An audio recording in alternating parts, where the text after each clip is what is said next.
제10곡 연옥 안에 들어간 시인들은 바위 사이를 기어오른다.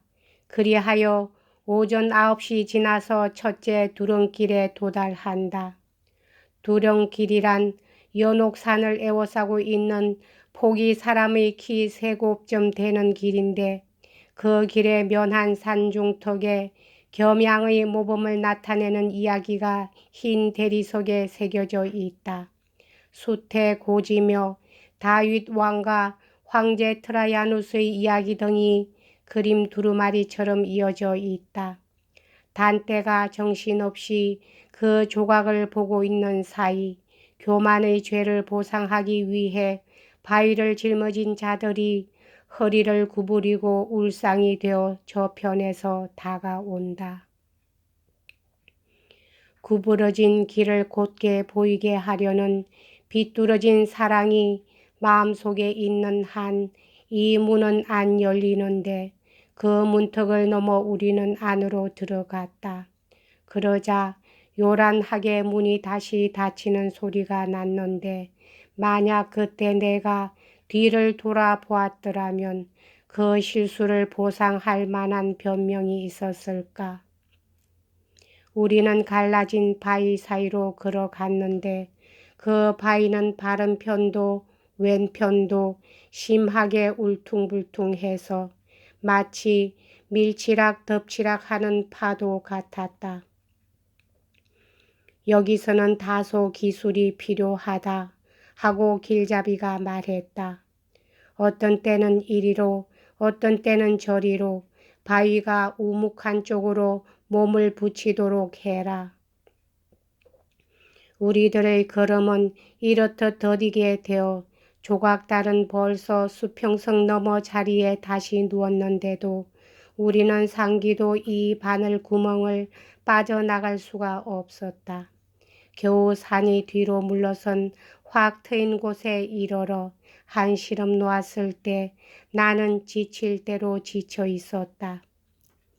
둘이 다 갈 길에 자신이 없었으므로 사막 속의 길보다도 더욱 고독한 이 평평한 길에서 우뚝 걸음을 멈추었다.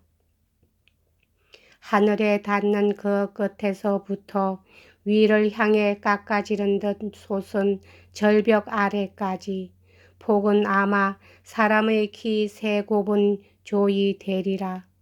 그리고 눈길이 닿는 데까지 이리를 보아도 저리를 보아도 이 두렁길은 어디까지나 똑같이 이어져 있었다.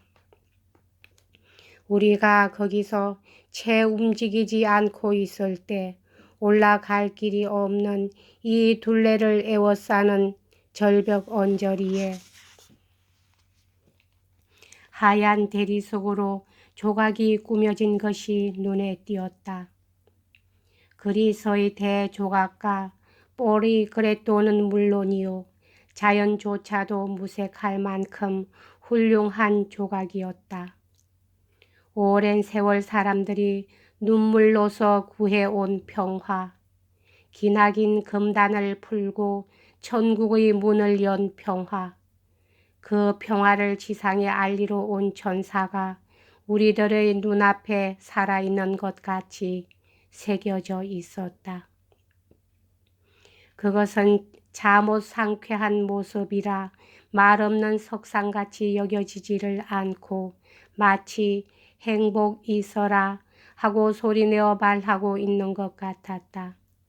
거기에는 크나큰 사랑을 열기 위해 열쇠를 돌린 저 마리아 상도 새겨져 있었다. 그 거동에서는 주의 종이 여기 대령하오니 라는 말이 밀랍에 새겨진 모습과 마찬가지로 생생하게 엿보였다.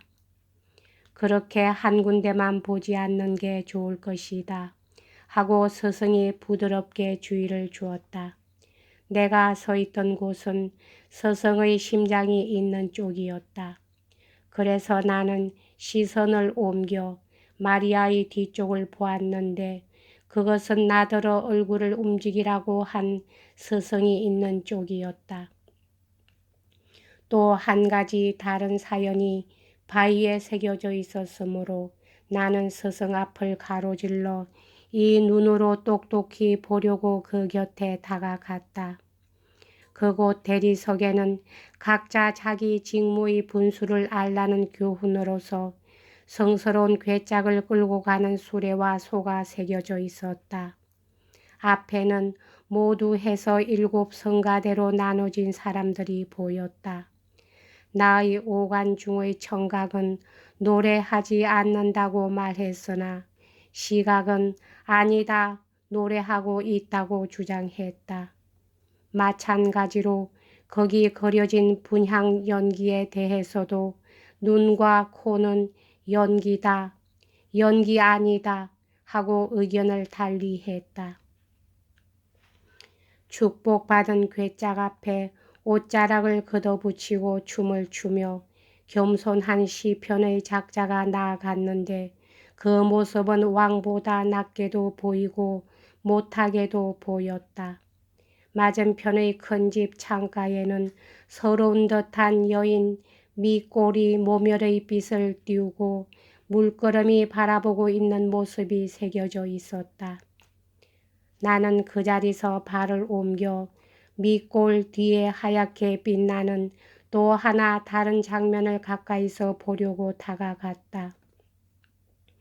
거기에는 로마 군주의 영광스러운 업적이 한편의 그림 두루마리가 되어 있었다.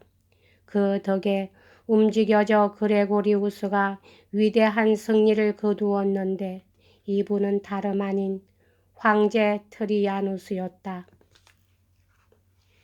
그의 곁에 고삐에 매달린 불쌍한 과부가 고뇌와 눈물에 젖은 모습으로 그려져 있었다. 황제의 주위에는 기사들이 당당한 대오를 짜고 행진을 했고 황제의 머리 위에는 금빛 독수리가 바람결에 찬연히 날고 있었다.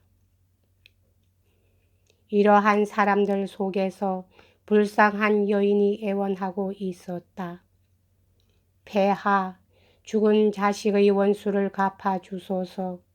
몸도 마음도 갈갈이 찢기는 것 같사옵니다. 황제가 대답했다. 내가 돌아오기까지 기다려라. 하오나 폐하 하고 높아는 고뇌로 하여 애타는 이같이 말했다.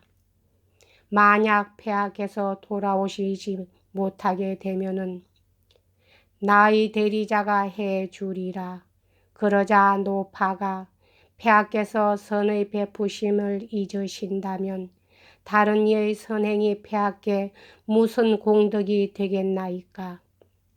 그러자 황제가 대답했다. 그래, 그렇다면 안심해라. 지금 떠나기 전에 나는 내 의무를 완수하도록 하마. 정의가 원하는 바이고 자비의 정이 나를 붙드는구나. 그의 눈에는 새로운 것이 없다는 분이 이렇듯 눈에 보이는 대화를 만든 것인데 우리가 현세에서 본 적도 없는 새로운 것이었다.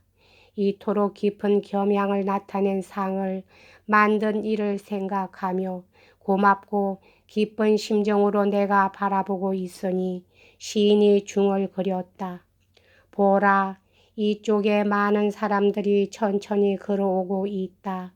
이들이 우리를 돌계단으로 안내해 줄 것이다. 대저 눈이란 신기한 것을 쫓는 것이 섭성이므로 내 눈은 열심히 조각을 보고 있다가 곧 스승 쪽을 뒤돌아 보았다. 독자여, 부탁이다. 부채는 치러야 한다는 하느님의 뜻이 어떤 것인가를 들었다 할지라도 부디 그대의 훌륭한 결의를 뒤집지 말아다오. 가책의 엄격함에 마음을 뺏기지 말고 그 뒤에 이어질 일을 생각해 달라. 제 아무리 악할지라도 가책은 최후의 심판까지는 지속 못할 것이다. 내가 말했다. 스승님, 우리 쪽으로 움직여 오는 것을 보고 있습니다만 아무래도 사람 같지 않습니다. 봐도 정체를 알 수 없어 무엇인지 분간을 할 수가 없습니다. 스승이 대답했다. 무거운 형벌 때문에 저들은 땅바닥까지 허리를 굽히고 있다. 나도 그래서 처음에는 내 눈을 의심했다. 그러나 저기를 자세히 보고 저 바위를 지고 다가오는 자를 잘 분간해 봐라. 뉘우치고 가슴을 치고 있는 꼴이 이젠 보일 것이다. 오 비참하게 지쳐 빠진 거만한 그리스도 신자들이여, 너희들은 마음의 눈을 잃고 있기 때문에 뒤로 향해 걷는 길은 옳은 길이라 믿고 있는 거다. 너희들은 모르느냐? 우리는 수호자도 없이 심판을 향해 나르는 천사 같은 나비가 되기 위해 태어난 벌레라는 것을. 어찌하여 너의 자존심은 그리도 높이 날아오르느냐? 너는 이를테면 병신벌레, 그것도 채 자라지 못한 번데기 같은 것이 아닌가? 천정이나 지붕을 바치는 기둥 대신 무릎을 가슴에 대고 쭈그리고 있는 조상을 가끔 가다 본 적이 있다. 그런 조상은 아니지만 보고 있노라니 정말 기분이 나빠진다. 내가 본 사람들은 자세히 보니 정녕 그런 꼴을 하고 있었다. 등에 진 짐의 적고 많고에 따라 구부러진 등의 모습에 다소의 차이는 있었으나 그 중에서도 아주 괴로운 듯한 자세의 남자가 울상이 되어 말하고 있는 것 같았다. 이젠 더 이상 못 참겠다. 여기까지 하겠습니다.